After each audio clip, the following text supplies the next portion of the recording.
Good morning, everybody. Thank you for joining us. Thank you for showing up for the third day of our Lawo breakfast sessions. You could be somewhere else this morning, but you showed up here, so really appreciate you coming and joining in with us.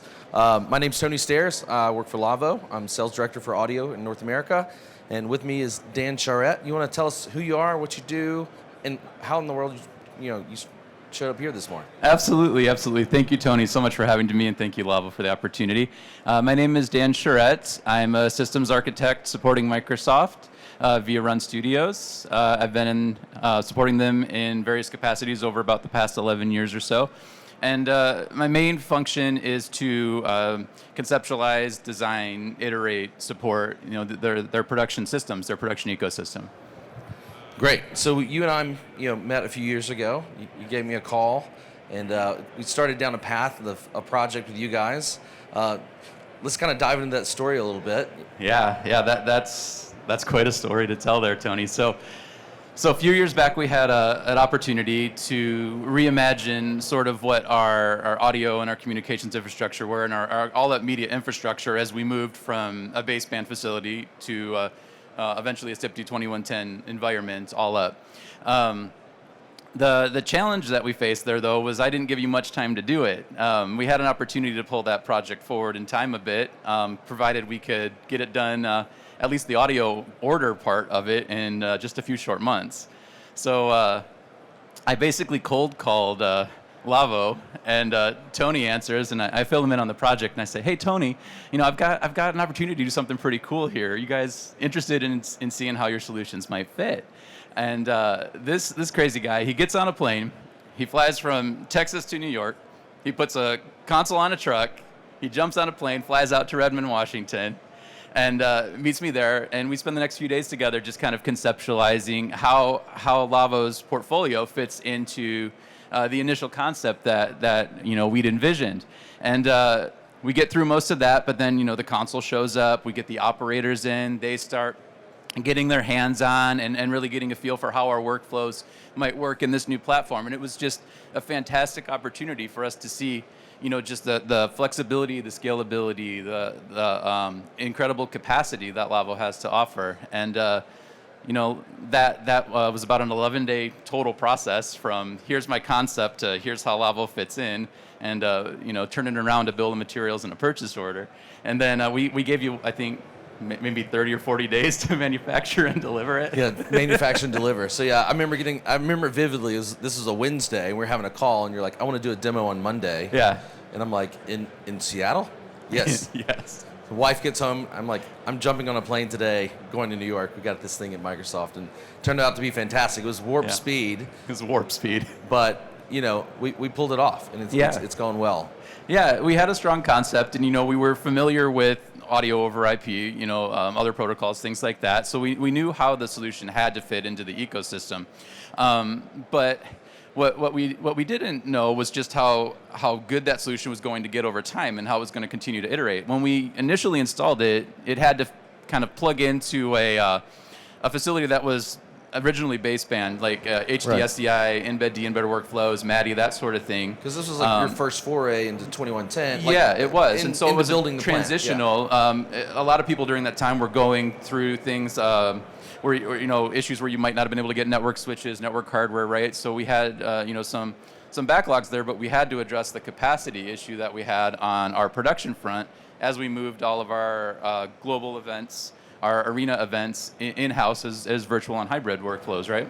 So tell me a little, tell everybody here. I know about your system, but tell everybody here the solution that we wound up with, and absolutely. We'll dive into how you utilize that from day to day. Yeah, we've got essentially the entire portfolio in some way, shape, or form. I believe we've got two MC squared 96s. We've got a handful of MC 56s, 36s. There's some power cores. We even found a spot for a Nova 73 router at the time because it was the perfect transitional piece to get us through, which, by the way, we've got new life out of through multi-channel audio shuffling on the network. So we were able to kind of turn that around and give it a second life. But yeah, the entire platform. We've got 26 A-line devices, just IOs all over our stages. We use those both in our facility and remote. We've started more recently to deploy our MC36 consoles in the field, doing network extension, and really trying to get our head around what remote workflows look like for us, right? How do we do large channel counts in the field at scale? How are we moving HD video signals around? How are we recreating our on-site production environments anywhere we want on our campus? And then eventually, how do we expand that reach and take it more global? So how many consoles did you wind up with?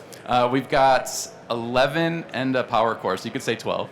Great. Yeah. So, like day to day, how do you utilize the solution? I mean, people are probably looking in, like, what is Microsoft doing with 11, 12 consoles? Yeah. So a quick little bit about the facility. So I support Microsoft Production Studios. They're approximately a 65,000 square foot broadcast facility. They do everything from your traditional stage production. We've got 5 sound stages. All the way up to post-production, audio post, video edits, graphics, you name it, it's done under that roof. And so we had to fit in a system that could basically talk to all these different components, right? Work with a lot of different manufacturers, have a really high level of interop, but also just give us incredible capacity. I think currently on our 2110 network all up, we're moving about 64,000 channels of audio around at any given point in time. So it's good size. And so we needed a system where we could take the most used portion of that, say your top couple thousand channels, and make them available to operators all the time, right? And so we've got the ability to build templates. We've got the ability to bring people in and train them. We also rely on production partners and freelance, operators and things like that to help us scale to meet demand. Some flagship events could have, upwards of 20, audio professionals alone working in various positions, A1s, A2s, intercom ops, engineers, support, that sort of thing, right?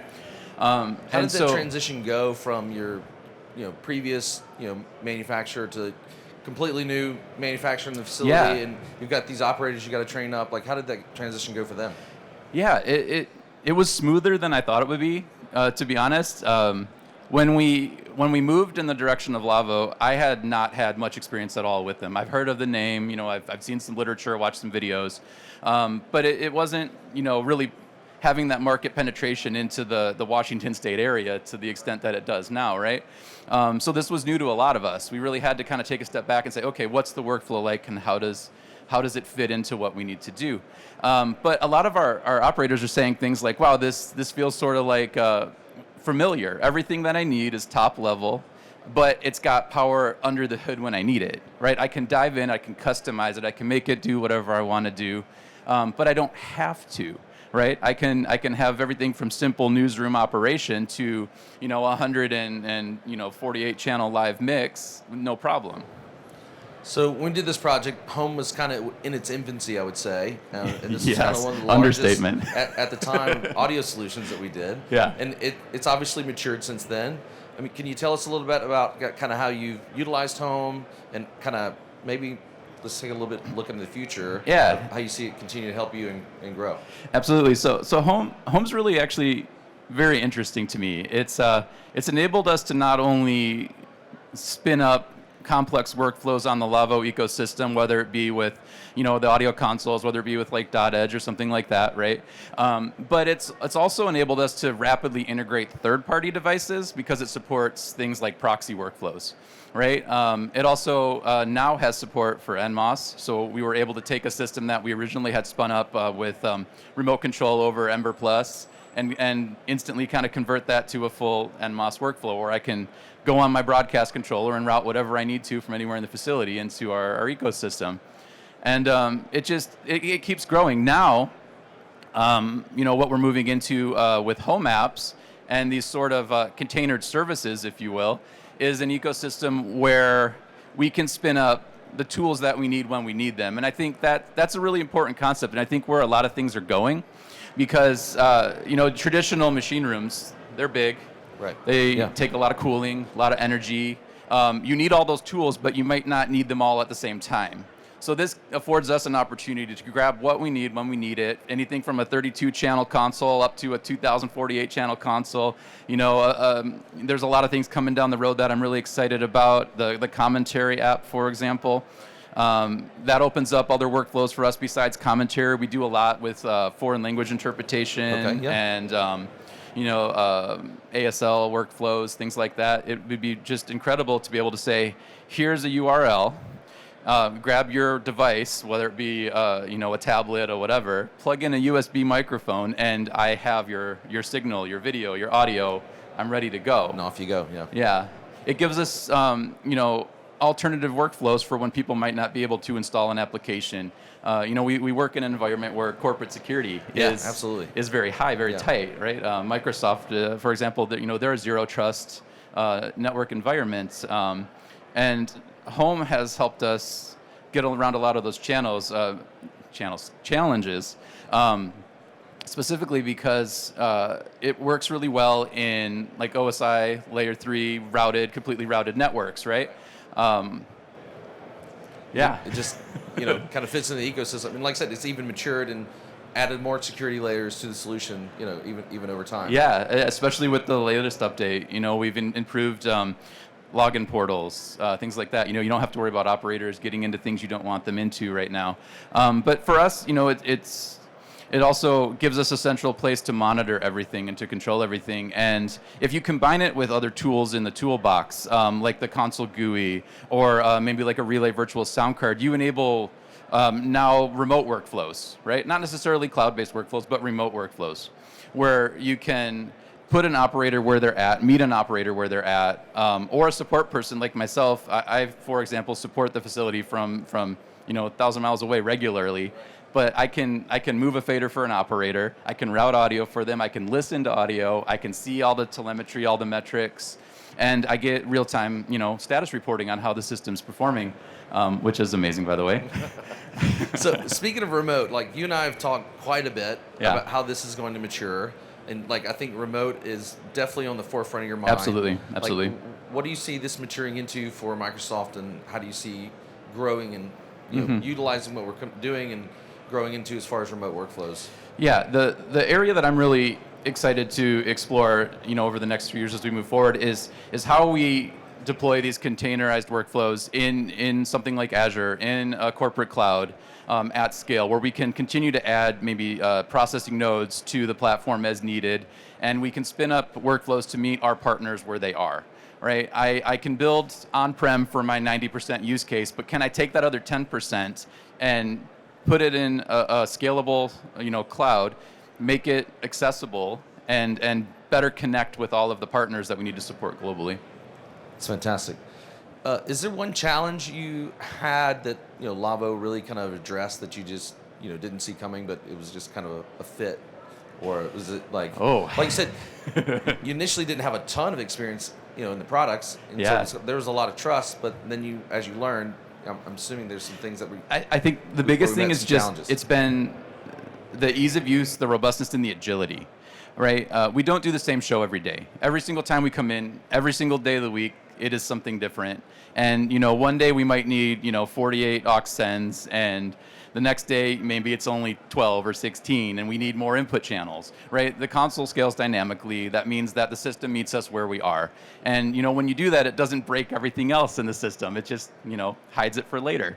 As we continue to look at where we're going with that and addressing even more challenges, now we're getting into things where I need to move maybe some audio over a public WAN even. And so using the new NDI workflows, the new SDI workflows that they have in those containered applications within Home, now that's possible, right? I can take higher quality audio, I can stream it, I can get it where I need to use it.